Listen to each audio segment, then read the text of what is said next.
Hey guys, welcome back to the channel. And last week I pulled a poll about which video topic I was going to do this week. It was another Godzilla ranking video. I was going to either rank his video game iterations, his comic iterations, but the type of Godzilla you guys want to see me rank was the Reiwa era Godzillas. And honestly, I can't say that I blame you. Of all the eras of Godzilla, the Reiwa era is certainly the most unique. And it honestly has a little bit of everything for every type of Godzilla fan. You got your more serious stuff here, the Showa era goofiness is still here to stay, and we're even starting to see Godzilla branch into different forms of media. I've scaled some of these Godzillas, but most of them I haven't talked about because like the Millennium era, most of these projects are standalone and I can only look at the feats in their movies, and honestly it's not really that much to work with. So like you guys, this is the poll result that I wanted you guys to pick. And like I said, I scaled some of the Reiwa era Godzillas already, but some stuff I got wrong and there's some stuff that I wish I elaborated better on. So I'm effectively killing two birds with one stone making this video. Also, another important thing, I'm going to be including the MonstVerse. A lot of the Japanese Toho elitists don't like including the MV in the Reiwa era, and I honestly have no idea why. By Toho's own admission, they said that they were totally done with Godzilla as a character forever, pretty much. And they said that they only came back because of 2014. And alongside Pacific Rim, Godzilla 2014 is what sparked the current kaiju renaissance that we find ourselves in today. So put some respect on the MonstVerse. Just because it's American doesn't mean it's any worse. Yikes, guys. I remember being a Godzilla fan during the dark ages between 2004 and 2014. All we had to live off of was a 20-second cameo from It's Always Sunny on 3rd Street. So for a solid 10 years, we have this guy to thank for carrying Godzilla's relevancy. I wonder what else he made.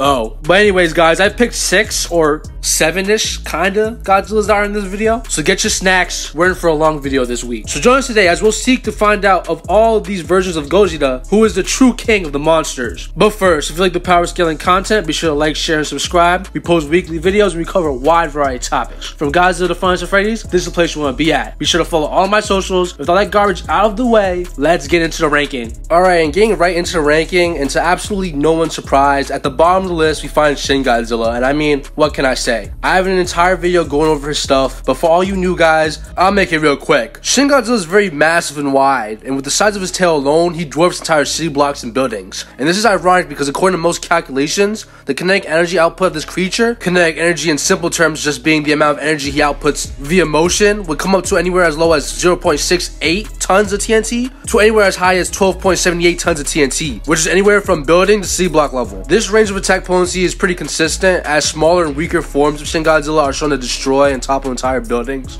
But we can also find the bare minimum estimate for his speed, because the bigger you are, the easier it is for you to cover space. Like for example, like the original Gojira has been calculated to move at around subsonic speeds with even the most basic of movements. So Shin Godzilla via his sheer size should fall into that same subsonic category in terms of speed. And this is actually supported by feats in the movie, as during his atomic death scene, Godzilla was shown to move his head and catch up to stealth bombers. And yes, I know the beam got the actual stealth bombers, but you gotta remember, Godzilla's atomic beams are stationary and they only move where he moves. So in order for him to catch up to a jet, at the very least, Shin Godzilla's movements would need to be on par with these same very jets. Stealth bombers move at around high subsonic speeds, so yeah, subsonic is fair enough for Shin Godzilla. Moving on to his durability now, which is honestly kind of contentious, and consistently it's pretty good. Most modern day weapons are shown to bounce off his skin and do no real damage, but this all changes when it gets to the bunker bombs, which pretty much shred through him and cause him to gush out massive amounts of blood, with even some guidebooks saying that his skin was no match for the bombs in question. Overall though, it doesn't really hurt Godzilla's scaling because it's not really that good to begin with. So you gotta remember, each bunker buster is around large building level, and he took multiple of them, so that's pretty consistent with his kinetic energy output. He would be around like low city block level, as you need multiple large building attacks in order to start to damage him. But as you guys know, Godzilla's most powerful attack is his atomic death, in which Godzilla spams multiple beams of light, with these same very beams cutting through pretty much everything, buildings, jets, and entire city districts. According to most calculations, the output of each individual beam will come out to around 160 kilotons to even as high as 2.4 megatons of TNT, which is anywhere between large town to sea level. And to give you an estimate of how powerful that is, if you use the lower end calculations for his beam attack potency, which is around 160 kilotons, that's over 10 times stronger than the bombs used on Hiroshima. It's pretty impressive stuff, but I want to note that these beams don't really scale to Shin, physically speaking, as after prolonged use of these beams, he's shown to go into hibernation, and it's also narratively as well as confirmed outside the movie itself by the director that a nuke would be able to obliterate Shin Godzilla. Alright, let's talk about Shin Godzilla's adaptation and evolution. And unlike a lot of you guys like to assert in the comment section, it has limits, and it's not as good as you guys guys say that it is. It gets the job done, but it comes at a heavy cost. It still takes a long time to evolve for Shin Godzilla, and especially potent adaptations still take a lot out of him, as shown with his atomic breath. And plus, he has two major anti-feats that really prevent me from scaling him any higher than this: the nuke statement and the bunker busters. And plus, any hypothetical adaptations and evolution is kind of not really applicable in a combat situation sense or a ranking situation, which this video is. My job is to give you what's on screen and to quantify it. I can't sit here and make hypotheticals. That's what Goji-san is for. But in conclusion, that's where Shin Godzilla scales. Alright, next up we have Godzilla -1, the newest live action Godzilla. And his scaling is pretty much the same as Shin's, but better. But at the same time, it's nothing too impressive either. Back when I made my initial -1 Godzilla video, I made a lot of educated guesses. Like, I've seen a lot of feats and I can generally understand or get a gauge for how this is going to get calculated in the future. Like, for example, there's a scene in which Godzilla during his Ginza attack swings a building and destroys multiple like city blocks. I said this was like probably around city block, and sure enough, it's been calculated to around city block level. And like Shin Godzilla, he's shown to be able to tank most conventional weapons. And granted, some of them he doesn't tank, but it doesn't matter because his regeneration is so potent that it kind of makes up for the fact. His best instance of durability and therefore attack potency is Godzilla no-selling and not being injured by the shockwave as well as the explosion during his second atomic breath scene in the movie. Back when I made my first video, there was no calculations. I just assumed it was like a nuke or like 1 megaton or like on par with something like Hiroshima and Nagasaki. As I saw a statement that was kind of implying that he was relative to those two bombs. But the movie's been out for a minute and there's actually some calculations now, so let me get into that. Alright, according to the calculations, the shockwave is around 5.7 megatons of TNT, which is city level, pretty impressive. And the actual beam itself has been calculated to be around 17 megatons of TNT, which is 17 times stronger than I said it was, so nice. But anyways, like I said in the initial video, he doesn't really scale to it fully, as he kind of has to charge up for a prolonged period of time. It scorches him after he fires it, and he can't spam it like something like MV or Heisei. So physically, he'd be around multi-city block, large town, and like low city level at his absolute peak physically wise. And he'd be higher with his atomic breath. But how about speed? Like Shin Godzilla, he'd be around subsonic due to his sheer size. This level of speed is consistent with the film, as he's shown to be relative to speed as a jet or like an aircraft that was stated to move at around 400 knots. Godzilla, though slower, was able to press the jet, and he wasn't like being statued by it or anything crazy like that, so he'd be around subsonic. His atomic breath would more than likely be a beam of light. This is pretty evident in its appearance, but due to the fact that it leaves a lot of radiation, we can assume that most, if not all, of the beam is composed of radiation, which would make it light speed. But if you don't like that, novelization for the film also confirms the beam to be a light on multiple occasions. Alright, since I'm talking about -1 Godzilla again, let's talk about the elephant in the room. During my first Godzilla -1 video, I incorrectly assumed that Godzilla was able to adapt and regenerate from Bikini Atoll, which is around 15 megatons. Turns out that in the movie To the Corner, they said that it was a much weaker bomb, which would come out to around like 20 kilotons if I remember correctly. I want to point out that even in the original video, I said that he doesn't scale to the bomb at all. I just used the instance to assert that Godzilla's healing factor can bring him back from attacks that far exceed his base stats, which is still likely the case, but I should have got my facts right. My bad. I got a lot of people saying that I was a disingenuous Godzilla -1 tar, which is really crazy, bro. It's like, when I go to watch the Godzilla movie, bro, I'm not thinking about all that. I am for the most part, but like, if there's a split-second text on the screen, I'm more than likely gonna miss that. My bad. I don't mean to spread misinformation or just be disingenuous, because that's the total opposite of what I'm trying to do here. Like, I had people call me a Godzilla -1 tar. Like, it's ironic because in that original video, I said I didn't even like the movie. Alright, but before I lose any more subs, let's get into the next Godzilla.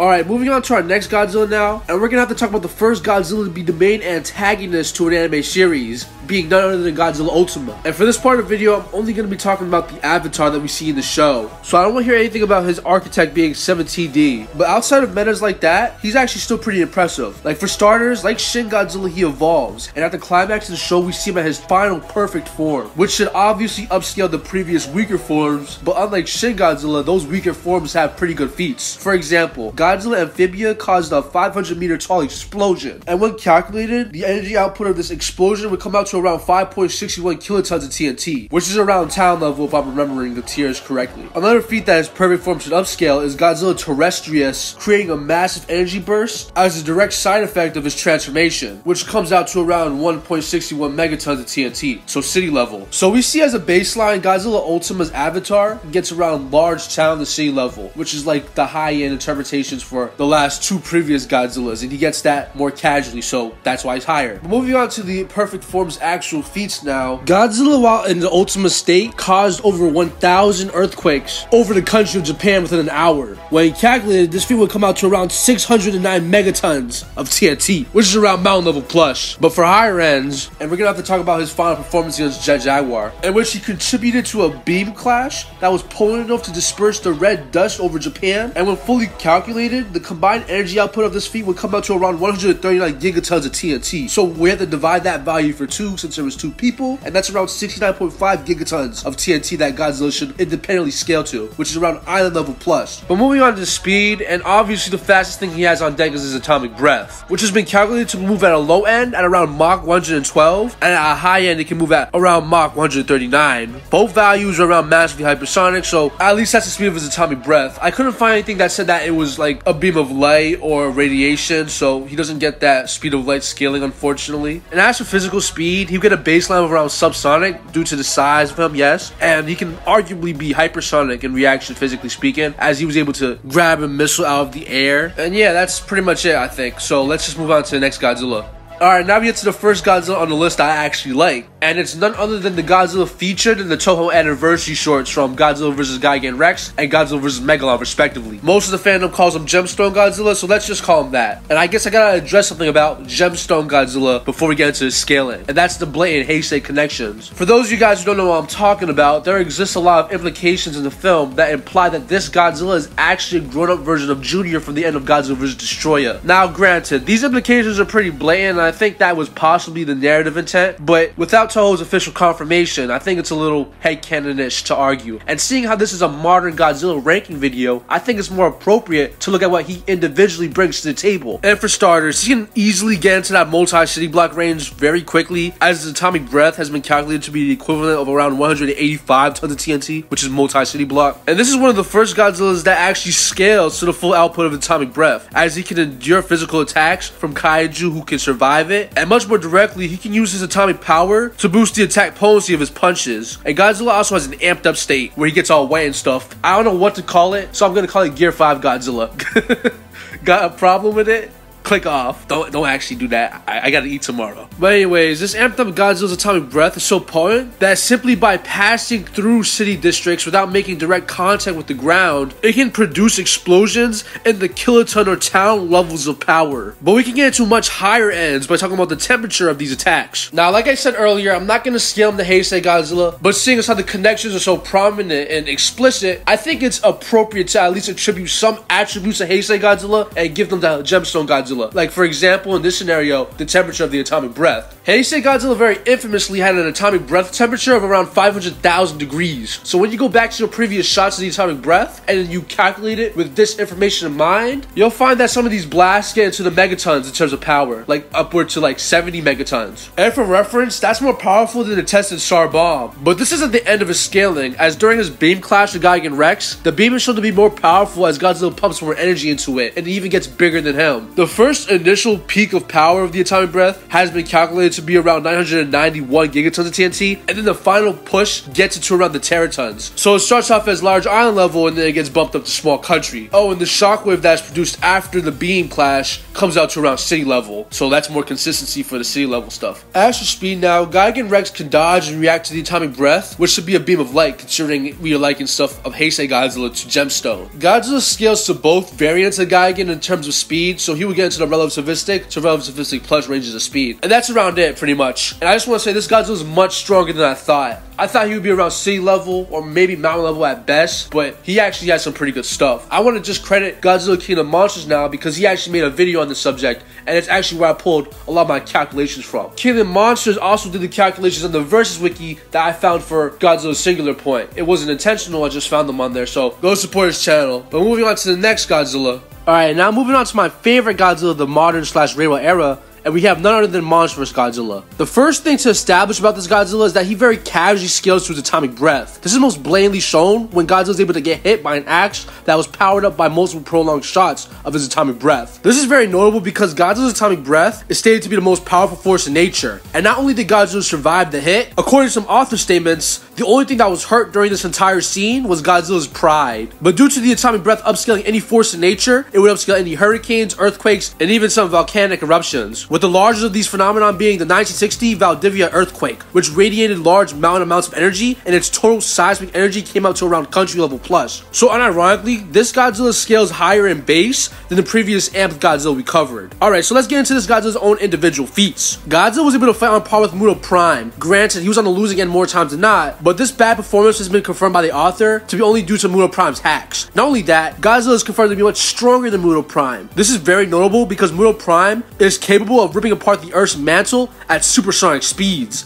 and when calculated, the attack will come out to around as low as 1 to even as high as 15 exatons of TNT. Both values come out to around multi-continental plus. Godzilla via upscaling the most powerful force in nature should upscale Muto Prime's earthquakes, but thanks to the previously mentioned author statement that says that Godzilla is just stronger period, he would upscale any of Muto Prime's feats. For some consistency now, Godzilla is equal to arguably stronger than King Ghidorah base to base during the events of Godzilla King of the Monsters. Ghidorah was a creature that tried to terraform the planet, which by itself would come out to around country level. But arguably the more impressive aspect of this feat is the fact that Ghidorah was literally utilizing a massive superstorm that he passively generated by simply flying. This is insane because the energy required to move the storm in the manner he did in the film will come out to around 28.334 petatons of TNT. Alright, but with multi-continental out the way, we can start to move on to the possible planetary implications. The previously mentioned statement of the atomic breath being the most powerful force in nature was actually intended to extend to anything in the known universe. This would include supernovas, which generate large planetary amounts of energy,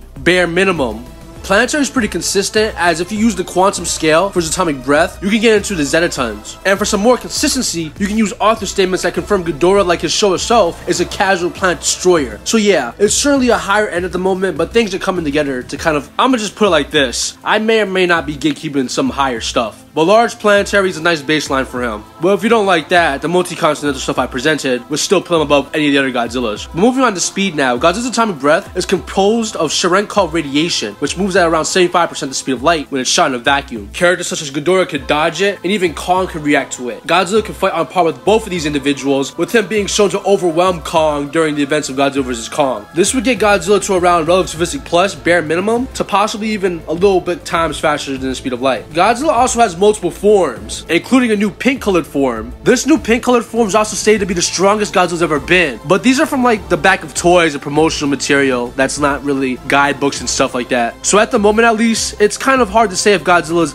attained a new peak of power or not. That remains to be seen. But either way you look at it, even using his normal state, he's much more powerful than any of the guys. Alright, and now for the moment you've all been waiting for. We get to talk about the strongest Godzilla of the modern era, and we have none other than Godzilla Earth. Don't let his sluggish stature and the lack of any real fights in his movies fool you. This Godzilla is very, very strong. But before we talk about the Godzilla we see during the films, we're gonna have to talk about his earlier years, as elaborated in the intro of the first film, as well as 2 prequel novels. And for lower stuff, Godzilla was able to melt a portion of the Himalayan mountains. I couldn't find a calculation for it anywhere, so let's just move on to some more quantifiable stuff. Alright, so during the intro of Godzilla Monster Planet, Godzilla was bombed by a massive amount of nukes. And luckily for us, we get to see the aftermath of such a bomb, as well as the crater. And when calculated, it's been determined that the unit of energy that this massive bombing outputted would have been equivalent to around as low as 57 to as high as 62.82 gigatons of TNT, so island level. To put that number into perspective, the entire world's nuclear arsenal during the year 1986 was only around 64 gigatons of TNT. A little higher, yeah, but it's not that much higher. But moving on to an aspect of real life that this feat is higher than, the amount of solar energy the Earth gets in a minute is not as high as the explosion Godzilla no-sold here. Alright, but what am I kidding? We both know Godzilla's best feat from around this time period is him being able to destroy the meteor Gorath. The meteor in question had the mass of the moon, and it was gonna obliterate the Earth, and Godzilla destroyed it, like completely obliterated it with a massive spiral heat ray. And when calculated, the feat would come out to around 77 ronatons of TNT, which is dwarf star level. Granted, Godzilla during this particular instance could have or could not have been amped. It's kind of weird, but it doesn't really matter because by the time we see him in the first movie, he's confirmed to be stronger than he was when he destroyed Gorath. This level of thinking is consistent with the fact that Godzilla Earth is stated to have star-crushing power, but Godzilla Earth's greatest feat will come during the events of Godzilla the Planet Eater. I mean Ghidorah, I hate that movie, bro. Let's move on.